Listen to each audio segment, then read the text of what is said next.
कश्ती है पुरानी मगर दरिया बदल गया, मेरी तलाश का भी तो जरिया बदल गया। न शक्ल बदली है नहीं बदला मेरा किरदार, बस लोगों को देखने का नजरिया बदल गया। नमस्कार दोस्तों, ईश्वर सदैव आपका भला करे और आपकी झोलियां ईश्वर के आशीर्वाद से हमेशा भरी रहे। तो दोस्तों, आज बात करेंगे कहानी की। एक कहानी जो बताती है कि आप जीवन को जैसा देखते हैं यह आपके दृष्टिकोण पर निर्भर करता है। यदि आप जीवन को बोझ समझते हैं तो जीवन बोझ लगेगा, और यदि आप जीवन को फूलों की तरह सुगंधित समझते हैं तो आपका जीवन भी फूलों की तरह सुगंध से भर जाएगा।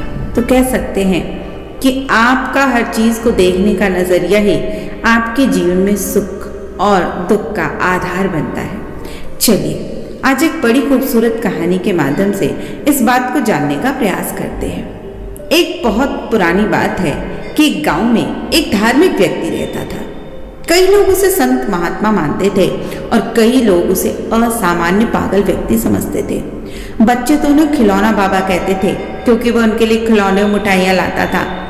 एक उत्तम भिक्षुक की भांति वो उतना ही दान लेता था जितना उसे एक दिन के लिए चाहिए होता था, और चाहे जो कुछ भी मिले वो उसे कृतज्ञता से स्वीकार कर लेता था, चाहे वो वस्तु चावल हो, रोटी हो या सब्जी हो। उससे ना कभी किसी से धन मांगा, ना ही कभी स्वीकार किया। वो संतुष्ट लगता था, किंतु वो भोजन के साथ खिलौने और मिठाइयां देने की मांग करता था। जो लोग उसका आदर करते थे वो कभी कभी भोजन के साथ खिलौने और मिठाइयां दे देते थे।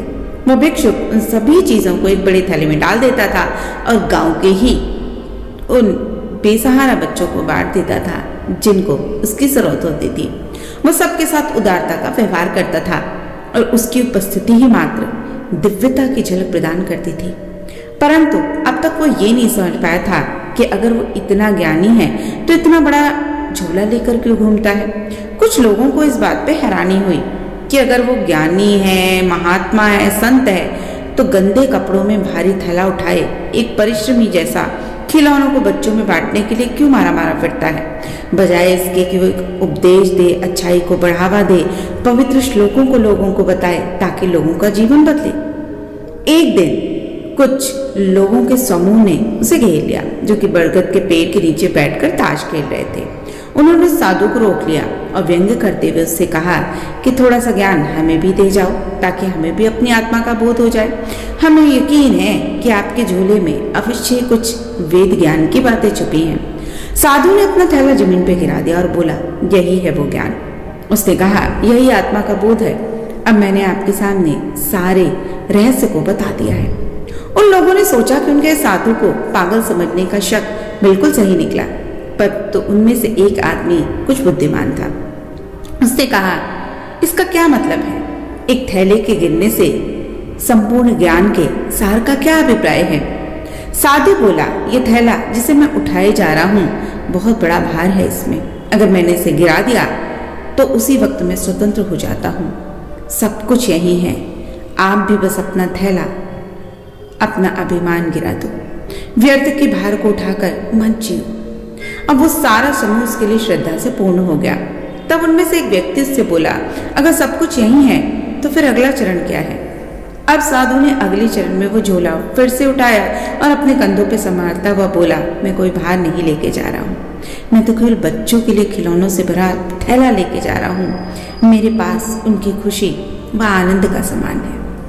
यह आपकी जागरूकता दृष्टिकोण पर निर्भर करता है कि आप जो कुछ भी कर रहे हैं, आप उसे भार मानते हैं, बोझ मानकर कर रहे हैं, या उसे अपना धर्म मानकर कर रहे हैं। और ये कहकर वो अपने रास्ते पे चला गया। तो दोस्तों याद रखें, भावनाओं की कोई व्याख्या नहीं होती, उसको प्रत्यक्ष रूप देना तो और भी कठिन है। अपनी नकारात्मक भावनाओं को जब हम खत्म कर देते हैं, अपनी चिंताओं से भरी थैलियों को जब हम खाली कर देते हैं, तभी हम अपने आपके स्वरूप को पहचान पाते हैं। हम स्वतंत्र रूप से जी पाते हैं।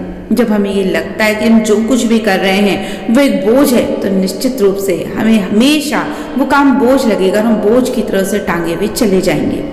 लेकिन जब हम उसे बोझ नहीं मानते और अपने जीवन की यात्रा का कर्तव्य मानते हैं तो जीवन का कोई भी पल, कोई भी क्षण, कोई भी काम हमें बोझ नहीं लगता और जीवन की हर घड़ी हमें अच्छी लगती है।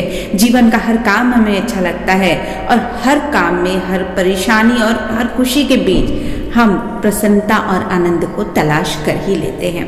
तो यदि आप चाहते हैं कि जीवन को सुख से जिया जाए, जीवन के हर परिस्थिति में खुश रहा जाए, तो बस अपना नजरिया बदलिए। किसी भी चीज को भार और बोझ मानने के बजाय उसे उसी तरह स्वीकार कर लीजिए कि वो आज ईश्वर का दिया आपके लिए वरदान है। निश्चित रूप से जब आप इस भार से रहित हो जाएंगे तो आपका जीवन भी खुशियों से, समृद्धि से और प्रसन्नता से भर जाएगा।